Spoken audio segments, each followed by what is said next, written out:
Bonjour à toutes et à tous. Il y a pénurie de talents, il y a un peu pénurie de spectateurs, mais on va quand même essayer de faire cette conférence de la façon la plus agréable possible. J'ai choisi un titre un peu provocateur, mais qui exprime bien aujourd'hui le débat qu'on va travailler ensemble. Faute de combattants, nous perdrons la cyberguerre. Alors ça peut paraître un peu compliqué de parler de cyberguerre dans un salon, mais effectivement, c'est vraiment ce qui est en train de nous arriver. Le cyberespace fait partie aujourd'hui du 4e terrain de combat de nos armées, terre, mer, air, cyber.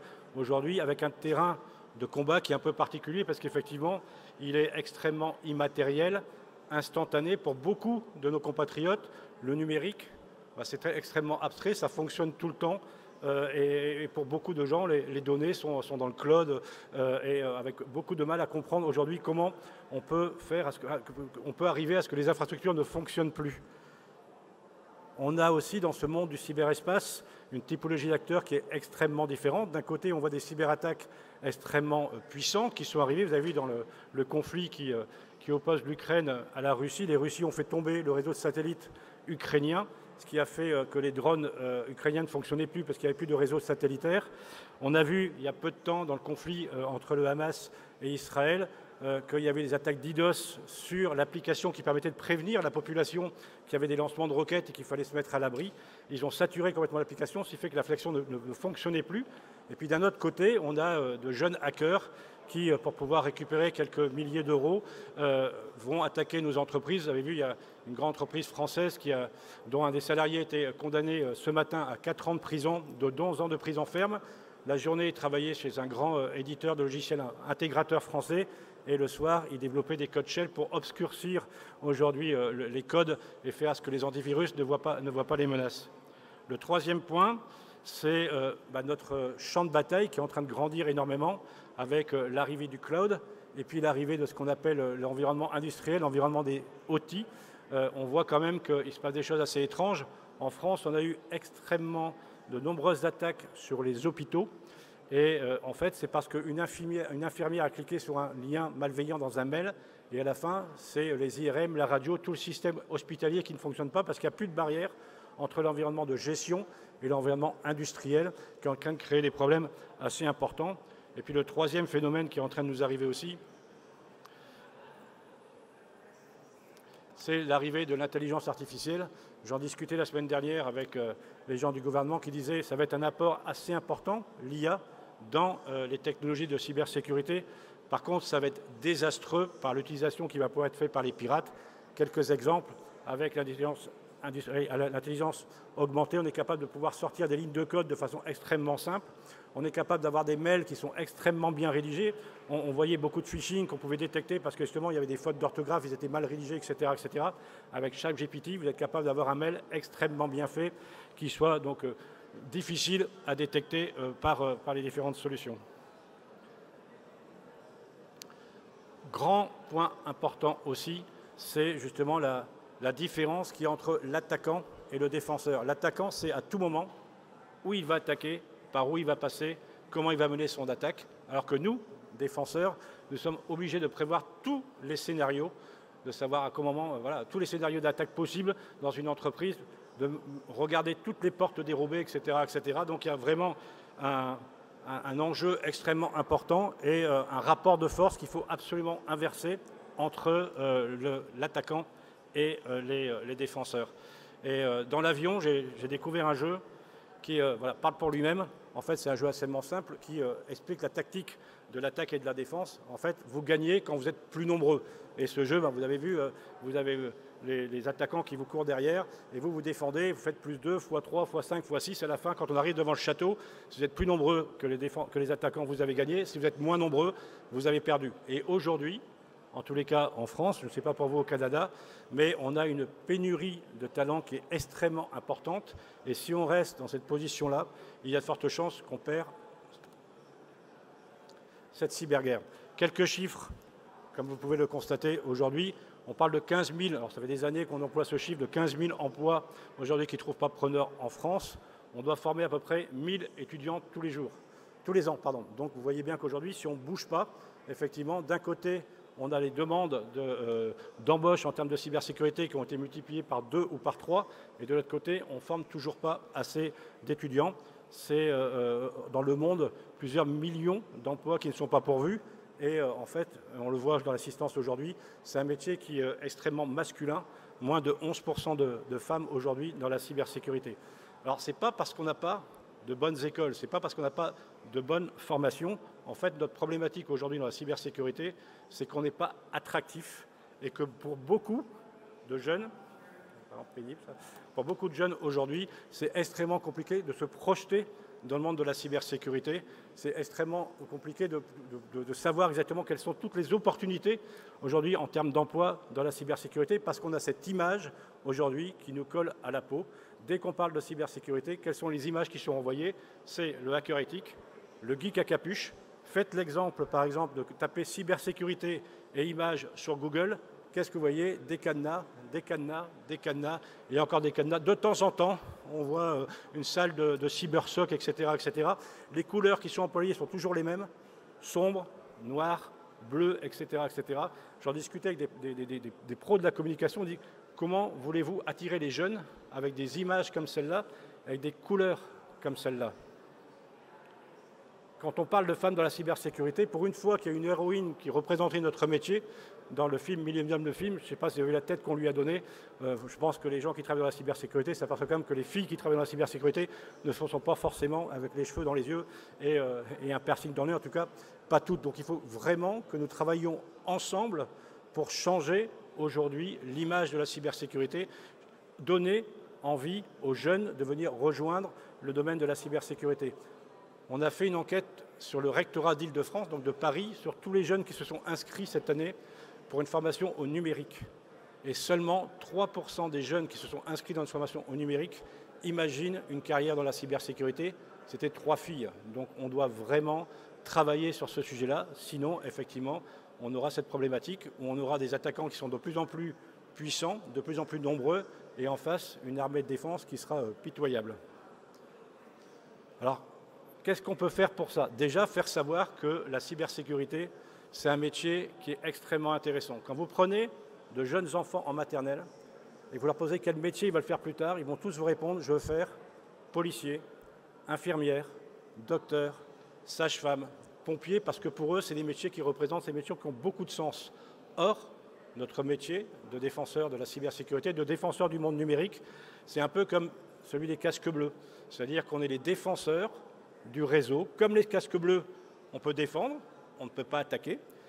Et c'est un métier qui a énormément de sens. Je peux vous assurer que moi, quand j'ai travaillé en France sur remettre en place tout le système numérique d'un hôpital pour éviter qu'on doit déplacer des malades, on sent qu'on a un métier qui a beaucoup de sens et un métier qui, aujourd'hui, doit attirer les jeunes talents et attirer les jeunes. C'est un métier qui permet d'avoir une évolution extrêmement importante et extrêmement rapide. C'est un métier qui est extrêmement bien rémunéré.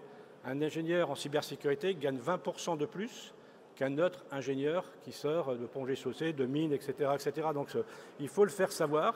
Il faut faire savoir que le seul débouché dans la cybersécurité, que le seul métier n'est pas le métier de hacker éthique. On a besoin de hacker éthique, mais il y a plein d'autres métiers. Et l'ANSSI, l'Agence nationale de la cybersécurité et des systèmes d'information française, a sorti un panorama de l'ensemble des métiers pour justement montrer aux jeunes qu'on a d'autres filières, besoin d'autres talents pour recruter les jeunes et s'assurer aujourd'hui qu'on puisse être beaucoup plus attractif. Alors qu'est-ce qu'on se donne comme moyen? Donc il y a eu la création du campus cyber pour nos amis canadiens qui le connaissent moins. C'est un projet qui a démarré il y a 2 ans. Le campus cyber, c'est une tour de 26 000 mètres carrés qui rassemble à peu près 150 sociétés qui ont décidé de venir s'y installer. De très très grandes sociétés, Orange Cyberdéfense, Capgemini, Atos, etc., etc. Les acteurs étatiques, toutes les équipes cyber de l'État ont décidé de venir s'installer au sein du campus cyber, ministère des Armées, l'Agence nationale du système d'information. On a aussi les gens des services des renseignements qui sont venus s'installer là. Voilà, donc aujourd'hui on a créé un maillage, mais aussi on accueille des startups, des écoles, des associations. On a vraiment créé un écosystème et c'est environ entre 1200 et 1300 jeunes qui viennent travailler tous les jours au sein de ce campus cyber qui viennent de différentes entreprises et on a créé ce qu'on appelle des communs de la cyber pour faire travailler ces gens ensemble et essayer d'être un peu plus fort, d'inverser justement ce rapport de force entre les attaquants et les défenseurs. Dans le cadre du campus cyber, 2 missions nous ont été confiées par le gouvernement. La première qui était la cybersécurisation, comment on peut aider les PME à mieux se cybersécuriser. On en a parlé hier lors d'une conférence. Et la deuxième mission qui nous a été confiée, c'est de justement pallier à ce manque de talent, pallier à ce manque d'attractivité. Et donc, on a monté un programme avec donc, le gouvernement qui nous permet aujourd'hui de pouvoir lancer une grande campagne qui va être annoncée par Gabriel Attal, qui est le ministre de l'Éducation nationale au campus, le 13 novembre, pour lancer une campagne d'attractivité auprès de ces jeunes, basée sur une campagne d'affichage. On a fait des affiches en mode manga, etc., pour aller auprès des collégiens. On va toucher plus de 6 millions de collégiens en France pour leur expliquer justement que la cybersécurité, c'est plein de métiers extrêmement différents. On va former aussi les professeurs, parce que ce qui se passe aujourd'hui, c'est que quand un élève se dit « tiens, tout compte fait, j'irai bien dans le domaine de la sécurité », il va voir son prof de technologie et qui lui dit oh, « tu sais, moi je ne sais pas trop ce que c'est, tu ferais mieux de faire marketing opérationnel ou un autre type de métier ». Donc vraiment former les profs pour leur expliquer ce qu'est notre métier et comment on peut bien assurer aujourd'hui notre métier et avoir cette campagne de sensibilisation qui soit faite avec ces affiches qui seront mises partout dans les collèges. On a eu un accord avec la région Île-de-France pour mettre ça dans le Transilien. Ce sera installé sur tout le parvis de la Défense. Voilà, on va beaucoup parler de cybersécurité pour justement attirer ces jeunes et faire à ce qu'on puisse créer un peu plus de cybercombattants pour les années qui suivent. On va aussi faire fonctionner ce qui fonctionne pour pouvoir justement attirer les jeunes et créer des vocations. En France, il y a eu donc une série télévisée qui s'appelait Le Bureau des légendes qui mettait en œuvre aujourd'hui la vie des gens de la DGSE en France et qui montrait leur quotidien, qui était extrêmement bien faite. Cette série a permis de multiplier par 4 le taux d'attractivité de la DGSE en France. Et donc voilà, ça fonctionne et ça fonctionne bien. Il y a une série anglaise, je ne sais pas si vous l'avez vue, qui s'appelle Undeclared War, qui est en train de passer en France, en tout cas sur Canal+, qui est extrêmement bien faite, qui montre vraiment ce qu'est le métier aujourd'hui de la cybersécurité et qui est l'héroïne est une femme et une jolie femme. Voilà, donc ça, je vous invite vraiment à le suivre parce que ça peut vraiment aujourd'hui générer des vocations et montrer que le métier de la cybersécurité est important. Et nous, ce qu'on a décidé, donc, c'est de contacter le producteur du Bureau des légendes pour créer une série dédiée à la cybersécurité qui sera tournée au campus cyber. Bon, le titre qui avait été choisi pour l'instant, c'était Bienvenue en Sibérie. Vu les problèmes en ce moment, on va sûrement changer le nom. Mais en tous les cas, voilà, on se mobilise pour pouvoir justement attirer ces jeunes, faire à ce qu'on puisse remplir nos casernes cyber de cybercombattants, parce que je suis extrêmement sérieux. Si on ne bouge pas, on devra laisser des gens complètement à l'abandon. Imaginez bien aujourd'hui, avec la pénurie de ressources qu'on est en train de vivre, quand un jeune ingénieur sort avec un diplôme de cybersécurité, il va être attiré par quoi? Les très très grandes sociétés américaines qui vont lui proposer des packages extrêmement intéressants. S'il n'est pas pris dans ces très très grandes sociétés avec un très bon package, il pourra se retourner vers les grandes sociétés nationales aujourd'hui qui vont essayer aussi de pouvoir l'attirer. S'il n'est pas pris, il ira chez les grandes sociétés bénéficiaires, les grandes banques, les grandes industrielles, etc., etc. Imaginez pour le DSI d'un hôpital pour pouvoir recruter un jeune aujourd'hui alors qu'il y a une pénurie extrêmement importante. Donc il faut vraiment qu'on se bouge. Sinon, on laissera des gens complètement dans la panade et complètement démunis face à ces cyberattaques qui sont en train de complètement s'industrialiser. On a eu aussi, donc, grâce au gouvernement français, été lauréat de ce qu'on appelle un appel à manifestation d'intérêt pour un projet qui s'appelle Compétences et métiers d'avenir. Et donc, on a un budget de 18 millions d'euros qui nous est donné par le gouvernement, justement pour créer cette attractivité. On ne va pas créer des filières supplémentaires. On l'a fait en France, on a eu un gros programme de création d'écoles d'ingénieurs. Ensuite, on aura dit, mais attendez, les ingénieurs c'est bien, mais on a aussi besoin de techniciens. On a créé aussi des formations Bac+2, bachelor, pour justement fournir en termes de cursus scolaire des formations dédiées à la cybersécurité. Ce qu'on s'aperçoit aujourd'hui, c'est que ces formations ne sont pas remplies parce qu'effectivement, on n'est pas attractif pour que beaucoup de jeunes se disent la cybersécurité, je ne suis pas assez matheux, je ne suis pas assez geek pour pouvoir faire cybersécurité. Or, il y a plein d'autres métiers, dans la communication, dans les cellules de gestion de crise, dans la réponse à incidents, etc. etc. Voilà, il faut faire connaître aujourd'hui les métiers de la cybersécurité et ce qu'on va faire. Et donc, on est très fiers d'avoir gagné cet appel à projet et d'avoir les moyens vraiment de mener en France une campagne d'attractivité extrêmement importante. On va créer des spots télé, etc. etc. pour justement attirer ces jeunes. Voilà.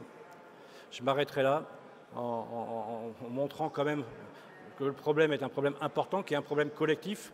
Je pense que ce qu'on vit en France, vous vivez aussi au niveau du Canada, et que c'est ensemble qu'on arrivera à changer un peu l'image de la cybersécurité, et en montrant que la cybersécurité, oui, on a besoin des hackers éthiques, mais qu'il y a plein d'autres métiers, et que ces métiers sont extrêmement importants, et que c'est des métiers qui ont beaucoup de sens. Je vous remercie de votre attention.